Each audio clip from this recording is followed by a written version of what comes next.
Ukraina memberlakukan pembatasan pasokan energi di seluruh negeri karena kekurangan listrik yang signifikan. Operator energi milik negara Ukraina, Ukrenergo, mengumumkan pada 14 Mei. Moskow baru-baru ini meningkatkan serangan rudal dan drone terhadap infrastruktur penting Ukraina, menghancurkan beberapa pembangkit listrik tenaga panas di seluruh negeri. Ini termasuk pembangkit listrik Tripilia, pemasok listrik utama ke wilayah Kiev, Zhytomyr, dan Cherkasy. Rusia melakukan serangan besar-besaran pada tanggal 8 Mei terhadap wilayah Poltava, Kirovohrad, Zaporizhia, Lviv, Ivano-Frankivsk, Kiev, dan Vinnytsia, terutama menargetkan infrastruktur energi. Setidaknya 2 pembangkit listrik tenaga air harus dinonaktifkan akibat serangan tersebut. Penutupan darurat akan diterapkan pada 14 Mei mulai pukul 9 malam. Hingga tengah malam waktu setempat di seluruh wilayah Ukraina, menurut pernyataan Ukrenergo. Perusahaan mengatakan mereka harus menerapkan pembatasan tambahan karena kerusakan akibat serangan Rusia baru-baru ini terhadap infrastruktur energi Ukraina dan peningkatan konsumsi listrik setelah penurunan suhu. Pada tanggal 15 Mei, pembatasan pasokan energi akan diberlakukan sepanjang hari, namun hanya untuk pengguna industri. Ukrenergo sebelumnya mengurangi pasokan energi untuk pengguna industri dan komersial pada 10 Mei.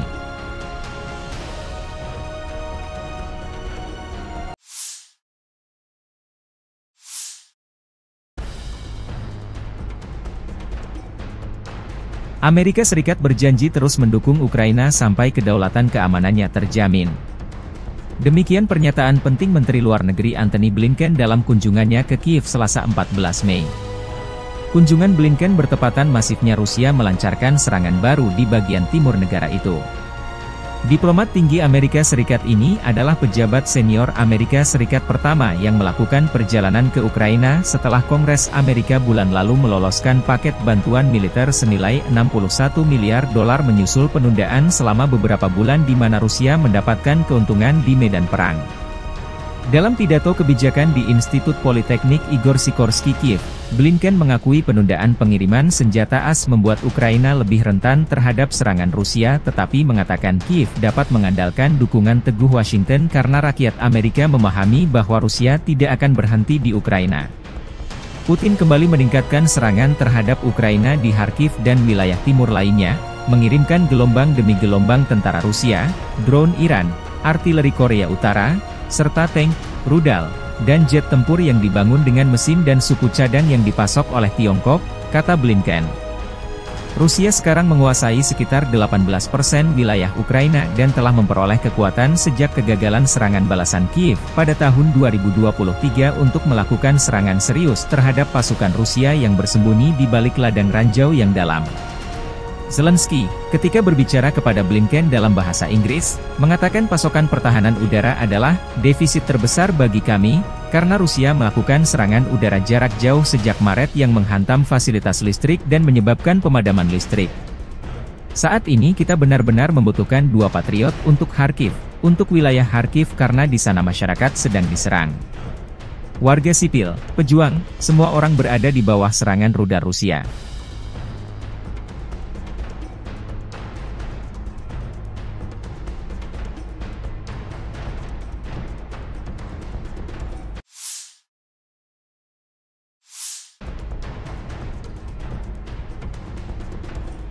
Presiden Rusia Vladimir Putin akan mengunjungi Tiongkok dalam perjalanan luar negeri pertamanya sejak terpilih kembali. Rencananya Putin berkunjung ke Tiongkok selama 2 hari, 16 hingga 17 Mei bertujuan untuk menggarisbawahi kemitraan tanpa batas yang semakin mendalam dengan Presiden Xi dari Tiongkok. Tiongkok dan Rusia mendeklarasikan kemitraan tanpa batas pada Februari 2022 ketika Putin mengunjungi Beijing hanya beberapa hari sebelum ia mengirim puluhan ribu tentara ke Ukraina. Atas undangan Presiden Tiongkok Xi Jinping, Vladimir Putin akan melakukan kunjungan kenegaraan ke Tiongkok pada 16 hingga 17 Mei sebagai perjalanan luar negeri pertamanya setelah menjabat, kata Kremlin pada Selasa. Juru bicara Kementerian Luar Negeri Tiongkok Hua Chunying mengatakan dalam sebuah pernyataan bahwa keduanya akan membahas hubungan bilateral, kerjasama di berbagai bidang, dan isu-isu internasional dan regional yang menjadi kepentingan bersama. Ini akan menjadi kunjungan kedua Putin dalam waktu 6 bulan ke Tiongkok, yang merupakan jalur vital ekonomi bagi Rusia setelah negara-negara Barat menjatuhkan sanksi atas serangan militernya di Ukraina. Tiongkok telah menolak kritik Barat terhadap hubungannya dengan Rusia, namun kemitraan ekonomi dan kerja sama militer mereka semakin mendapat sorotan dari Barat. Tindakan hukuman terbaru Amerika Serikat, yang diumumkan bulan ini, menargetkan lebih dari 280 entitas dalam upaya terbaru mereka untuk melumpuhkan kemampuan militer dan industri Rusia, termasuk 20 perusahaan yang berbasis di Tiongkok dan Hong Kong.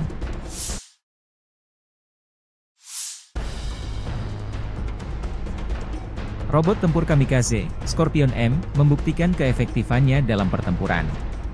Prajurit Detasemen Elang Rusia Angkatan Bersenjata Rusia, bersama dengan personel militer dari Brigade ke-110 Korps Angkatan Darat Donetsk Pertama, menggunakan robot tempur Scorpion M di medan perang untuk menghancurkan benteng Angkatan Bersenjata Ukraina di wilayah Krasnogorovka. Keberhasilan penggunaan Scorpion M menunjukkan keandalan dan kemampuan manuver yang tinggi dari kendaraan robotik tersebut, serta efektivitas tempurnya dalam menjalankan misi menghancurkan benteng musuh dan menembakkan senjata, demikian keterangan video militer Rusia 15 Mei 2024.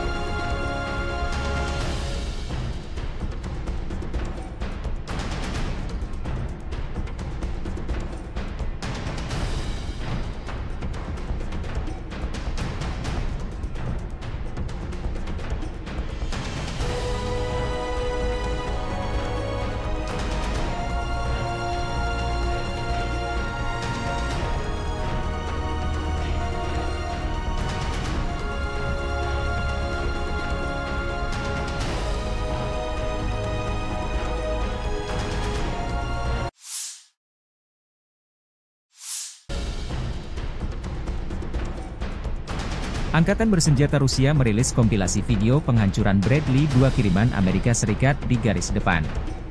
M2 Bradley atau Bradley YV adalah kendaraan infanteri Amerika Serikat diproduksi sebagai bagian dari keluarga Bradley Fighting Vehicle. Seperti kendaraan infanteri lain, Bradley dirancang untuk mengangkut infanteri dengan proteksi lapis baja dan dapat memberikan tembakan perlindungan untuk menekan pasukan musuh. M2 dapat mengangkut 3 awak, seorang komandan, seorang penembak dan seorang sopir, serta 6 tentara infanteri. Misi dari Bradley adalah untuk menyediakan transportasi mobile sebuah regu infanteri ke titik-titik kritis di medan perang dan melakukan misi kavaleri. M2 juga akan memberikan tembakan perlindungan untuk mendukung infanteri yang turun dan untuk menekan atau mengalahkan tank musuh dan kendaraan tempur lainnya.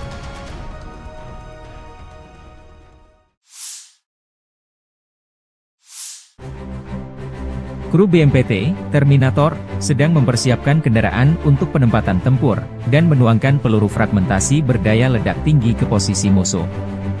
BMPT, Terminator, Tank Support Fighting Vehicle, adalah kendaraan tempur lapis baja, AFV, dirancang dan diproduksi perusahaan Rusia Uralvagon Zavod.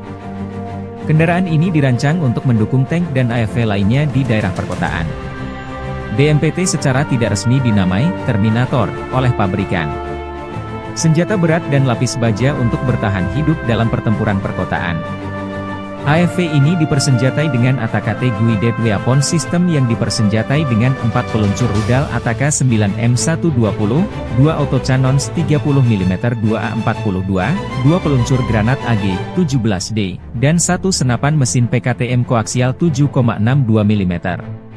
BMPT dibangun di atas sasis tank tempur utama T-72 yang digunakan dalam jumlah besar oleh Angkatan Darat Rusia dan telah diproduksi di bawah lisensi oleh banyak negara lain. BMPT dirancang berdasarkan pengalaman tempur yang diperoleh selama Perang Soviet-Afghanistan dan Perang Chechnya pertama. Beberapa prototipe kendaraan tempur pendukung tank dibuat sebelum desain BMPT saat ini. Pada akhir 2013, satu-satunya operator BMPT adalah Kazakhstan. Sejumlah kecil dikirim ke Angkatan Darat Rusia untuk evaluasi mulai tahun 2005. Kementerian Pertahanan Rusia akhirnya memesan BMPT pada Agustus 2017. Pengiriman lebih dari 10 kendaraan dimulai pada awal 2018. Versi tersebut, secara tidak resmi disebut sebagai Terminator 3, menggabungkan sasis, lambung, dan komponen tank T-90A.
Drone Lancet Rusia kembali membuat tekor angkatan bersenjata Ukraina.